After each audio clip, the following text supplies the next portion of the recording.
Hi everybody. So today we're going to be going over how to do a Sun Salutation A. If you've ever been to a yoga studio or a gym, the Sun A for Vinyasa is the basic component to flowing through the class. But we don't always have time to break down that Sun A in class. And so a lot of us have these like missing holes and pieces to our practice where we're not exactly sure how to maybe do a chaturanga or what we should be focusing on when we do a downward facing dog. So today I'm going to walk through all the components, break them down piece by piece, and I'm going to show you how to do proper technique and how to expand your practice in each one of these components so your home practice and your studio practice can get a little more flow, a little more ease, and you can see progress in your asana practice. So starting off, I'm going to go through it nice and slow first, just to show you the complete piece of what a Sun A is, and then we're going to go in step by step and do each pose together. So starting off, we start off in Samastitihi, which means standing at attention. Oop, I'm not sure if you can see me. Move you back.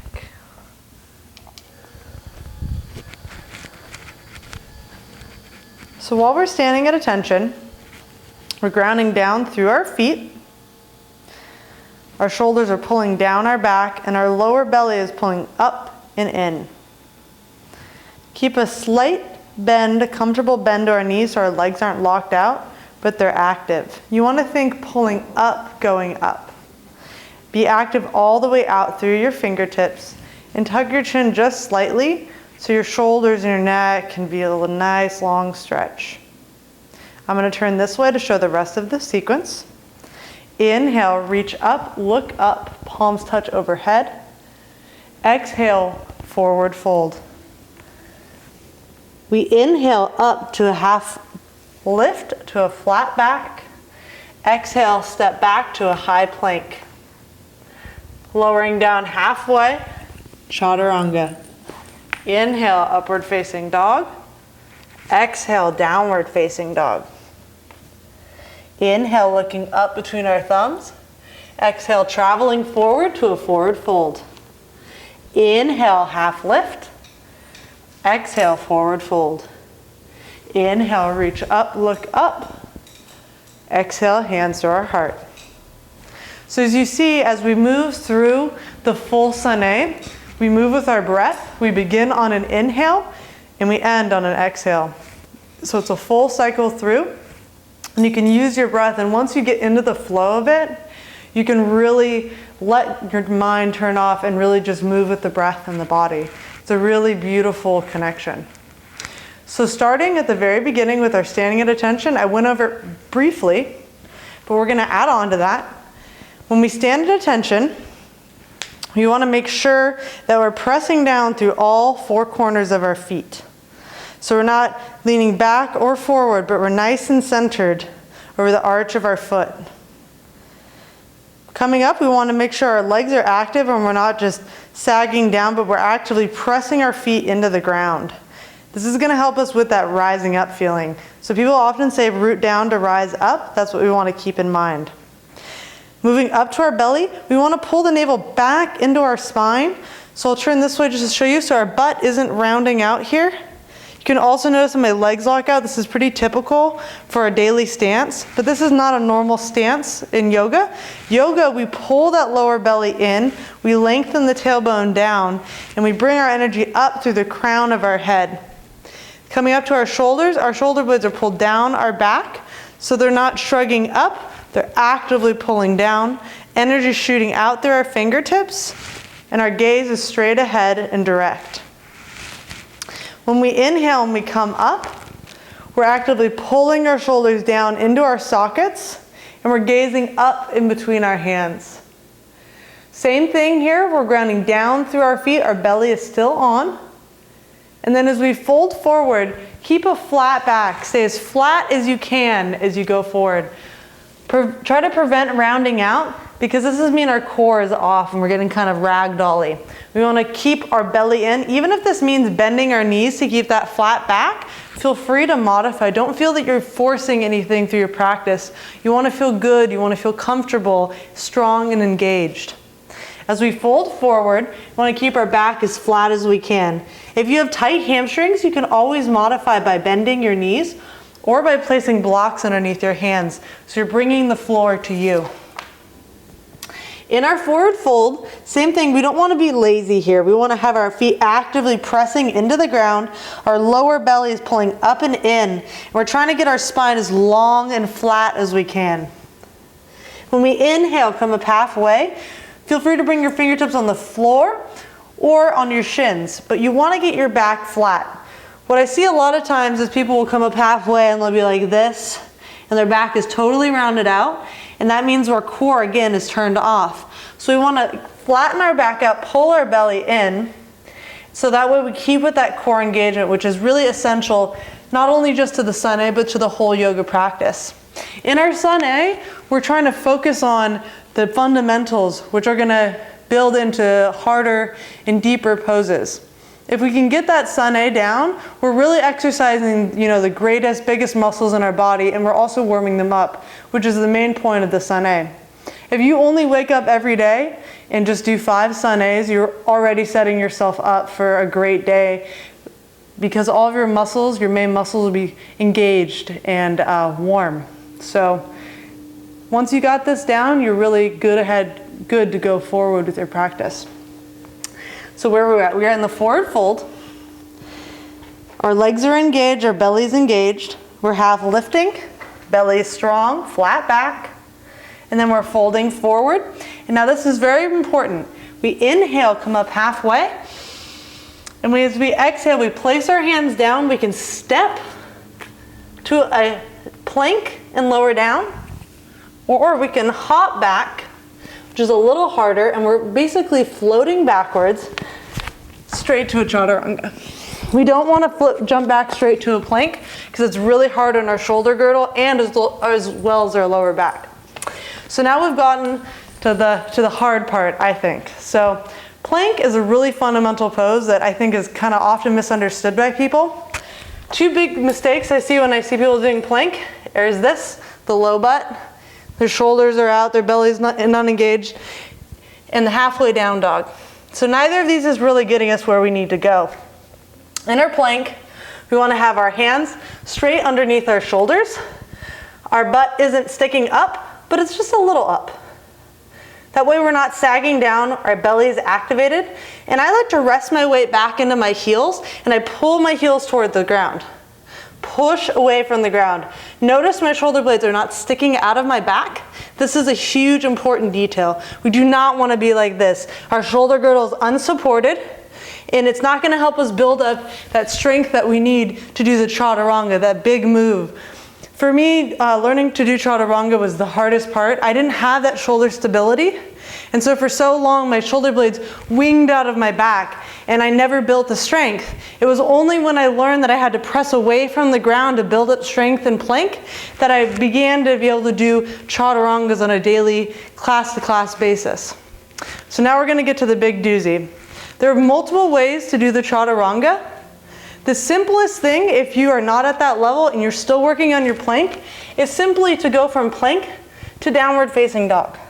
There's no problem doing this. You're still going to get a great workout. You'll just hold here a whole breath while everyone is flowing. This is a great place to start. And maybe you're tired one day, it's all good. You need to adapt your practice to your day-to-day needs, not depend on this idea of what you think the practice should be. The practice changes every day, just like your body. The second variation, which I'm a really big fan of, it's a good, nice middle ground variation if you're still working on that strength to push up to upward facing dog. You can lower all the way down, shift forward on the toes, the elbows hug into the sides, and you lower all the way down. You untuck the toes, squeeze the legs together, and then you lift your chest for cobra. Cobra is using our lower back muscles, and our glutes are active but not squeezing. Our hands are really light on the ground, or you can also press up just slightly, hugging those elbows in. Then from here, if you can, try to push up through plank. If that's unavailable, drop to your knees, go through tabletop, and meet back in downward facing dog. So that would look like this, all the way down. So you press up, tuck the toes, lift your hips, downward facing dog. If you're looking to build push-up strength, you can always drop to your knees and do a chaturanga half push-ups like this. But personally, these don't always get me to where I'm trying to go. I would highly recommend doing incline push-ups with your hands on blocks or doing your hands on a countertop. That way you can build up that strength without having to modify, and you can keep that long body. But for in a yoga class when we're trying to flow, feel free to drop your knees or lower all the way to the ground as one piece. If you want to do the whole enchilada, go for that whole big chaturanga move and you want it broken down, I'm going to show you the full chaturanga. So we start here, remember, we inhaled, and as we exhaled, we stepped back to plank. We shift forward on our toes, this is important. Our elbows are at a 90-degree angle by our body. We inhale, roll over our toes, upward facing dog. And I'm gonna hold here and talk about up dog. This is not up dog. This is really painful. Our pubic bone is no longer on the ground, so we're not doing cobra, and we're sagging down our legs, which is not up dog. Up dog, our thighs are raised, our legs are squeezing together. We're actively gazing forward, but looking up with our eyes. A second big thing that I have a bad habit of doing as well is in up dog, people tend to crunch their neck back and shrug their shoulders up. Keep your shoulders pulling down away from your ears and gaze forward. Pull the chin back and then gaze up. That way we're not crunching into the back of the neck where we're already usually pretty tight. So from there, we go from upward facing dog to downward facing dog. This is my favorite pose because there's so much going on, it's actually deceptively complex. Our heels are coming down towards the ground and our tailbone is pointing at the sky. So a big thing if you have a tight lower back or tight hamstrings, you'll see this, which is let's see if I can do it, the rounded lower back. In order to counter this, you can bend your knees, point your tailbone to the sky, and then slowly begin to straighten your legs. Don't force it. If you have tight hamstrings, you're gonna feel the stretch here. You do not need to force your legs straight. So think that's about our lower body. Oh, hello. Little buddy wants to do yoga too. Oh, hey, buddy. Hey, buddy. So from here, we want to pull our lower belly in. And we want to pull our shoulder blades down our back. Our weight is pouring into the space between our thumb and our pointer finger.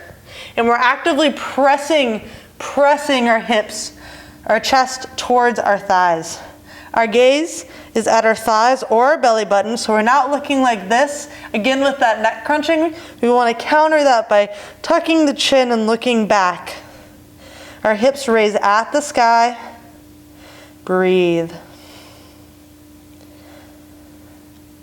After that, we look forward. We can either step forward to a forward fold, or we can hop forward in a nice little float. We'll inhale. Come up halfway, flat back. We'll lower down. We'll reach up. And on an exhale, we'll come back to center. So we're going to flow through that one more time together. I'm going to be taking the full variation, but see if you can try some of the alternate variations suited to whatever you're at today, and let's flow along together. So let's ground down through our feet. An important thing to note here, your feet do not have to touch. It does not matter. If you have wide hips like me, it's going to be easier for you to have your feet out wide. It's a lot more stable. That way you're not feeling like you're about to tip over. So you can start wherever you're comfortable. Inhale, reach your arms up. Exhale, forward fold. Inhale, half lift. Exhale, place your hands on the mat, step or hop back, chaturanga. Inhale, upward facing dog. Exhale, downward facing dog. Inhale, look up between the thumbs. Exhale, travel forward, forward fold. Inhale, half lift. Exhale, forward fold. Inhale, reach up, look up. Exhale, hands to your heart. And yay, we did it. After this, see if you can go and flow through a couple more on your own. Feel free to come back to this as a resource. Yoga is a continually growing practice, and see if you can play around. Once you get that Sun A down, you can start, adding different flows, maybe a side plank between sides. It's a really fun practice, and so if you have any questions, feel free to comment. I'm Sarah from the Omni Experience, and thank you. Namaste.